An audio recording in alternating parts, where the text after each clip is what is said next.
नमस्कार, मी वृषाली पाटील बातमीपत्रात आपलं स्वागत करते। या बातमीपत्रात पाहूया टॉप 90 न्यूज। आगामी विधानसभा निवडणूक हे आमचं लक्ष, आमच्याकडे कोणत्या जागा येतात ते पाहतोय, शरद पवारांची प्रतिक्रिया। अजित पवार गटाच्या माजी नगरसेवकांनी शरद पवारांची भेट घेतली। पिंपरी चिंचवडमधील 16 नगरसेवक 5 जुलैला पवार गटात प्रवेश करण्याची शक्यता। महाराष्ट्र हितासाठी एकत्र राहावं म्हणून नगरसेवकांनी घेतली भेट, शरद पवारांची प्रतिक्रिया। 16 नगरसेवकांनी घेतलेल्या भेटीवर पवारांचं वक्तव्य। राजकारणात चढउतार असतात, पण दादा खंबीर भूमिका घेतील। पिंपरी चिंचवडची जनता दादांना मानते, रुपाली चाकणकरांची प्रतिक्रिया। शेकापच्या जयंत पाटलांकडून शरद पवारांची भेट। विधान परिषद निवडणुकीला पवार गटाकडून जयंत पाटलांना पाठिंबा, ठाकरे गटाकडून अद्याप जयंत पाटलांना पाठिंबा नाही, सूत्रांची माहिती। एका वेळेनंतर निवृत्तीचा निर्णय बरोबर, नव्या खेळाडूंना संधी मिळण्यासाठी घेतलेला निर्णय योग्य। विराट आणि रोहितच्या निवृत्तीच्या घोषणेवर शरद पवारांची प्रतिक्रिया। मोदींसोबत गेल्याने येणारा काळ आमच्यासाठी कठीण, टीडीपी आणि जेडीयूच्या खासदारांचीही संजय राऊतांकडे भावना व्यक्त, सामनातून संजय राऊतांचा दावा। फडणवीस महाराष्ट्राच्या राजकारणात दखलपात्र राहिले नाही, संजय राऊतांचा फडणवीसांवर पलटवार। उत्तम फोटोग्राफर असेल तर महाराष्ट्राचा फोटो उत्तम काढता येतो, फडणवीसांच्या ठाकरेंवरील टीकेला संजय राऊतांचं प्रत्युत्तर। राऊतांनी सूर्यावर थुंकण्याचं काम करू नये, राऊत महाराष्ट्राच्या राजकारणातले अदाखल पत्रविदूषक, आशिष शेलारांची टीका।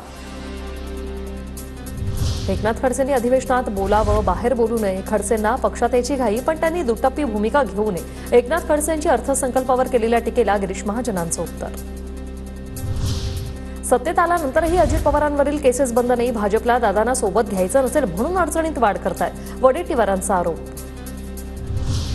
उल्हासनगरमध्ये मुख्यमंत्री शिंदेंच्या समर्थनार्थ बॅनरबाजी, ड्रग्ज माफियांचा कर्दनकाळ, महाराष्ट्राचा बुलडोझर बाबा अशा आशयाचे बॅनर, जनता आपल्या सोबत असल्याचा बॅनरवर उल्लेख। विधानसभेची मॅच महायुतीत जिंकणार, आम्ही टीम इंडिया सारखं खेळणार, उपमुख्यमंत्री देवेंद्र फडणवीसांकडून विश्वास व्यक्त। तर अर्जुनाचं लक्ष मासा होता, तसं आमचं लक्ष विधानसभा, आमच्याकडे कोणत्या जागा येतात ते पाहतोय, शरद पवारांची प्रतिक्रिया। संजय राऊतांचे आरोप बिनबुडाचे, राऊत आमच्या जीवावर निवडून आले, त्यांनी लोकांमधून निवडणूक लढवून दाखवावी, संदीपान भुमरे यांचं आव्हान। विनायक मेटे साहेबांना नक्की गिफ्ट देणार, ज्योती मेटेंकडून विधानसभा लढवण्याचे संकेत। तर जो येईल त्याच्यासोबत आणि जो येणार नाही त्याच्याशिवाय ध्येयापर्यंत जाणार, ज्योती मेटे यांची शिवसंग्रामचे प्रदेशाध्यक्ष तानाजी शिंदे यांच्यावर टीका। 13 जुलैनंतर राजकारणात उतरलो तर 288 पाडणारच, लोकसभेत न सांगता पाडले, विधानसभेत नाव घेऊन पाडायला सांगणार, मनोज जरांगे यांचा इशारा। विशेष सत्र न्यायालयाचे न्यायाधीश राहुल रोकडेंची बदली, शिखर बँक घोटाळा, महाराष्ट्र सदन, कलिना मध्यवर्ती ग्रंथालय घोटाळा आणि भोसरी भूखंड गैरव्यवहार प्रकरणाचे खटले त्यांच्या कार्यकाळात अंतिम टप्प्यात। सत्तेत आल्यानंतरही अजित पवारांवरील केसेस बंद नाहीत, भाजपला दादांना सोबत घ्यायचं नसेल म्हणून अडचणीत वाढ करतात, वडेट्टीवारांचा आरोप। राज्याच्या मुख्य सचिवपदी सुजाता सौनिक यांची नियुक्ती, सौनिक यांनी पदभार स्वीकारला। राज्याच्या मुख्य सचिवपदी प्रथमच महिला अधिकारीची नियुक्ती, तर जून 2025 पर्यंत राज्याच्या मुख्य सचिव म्हणून कार्यभार सांभाळणार।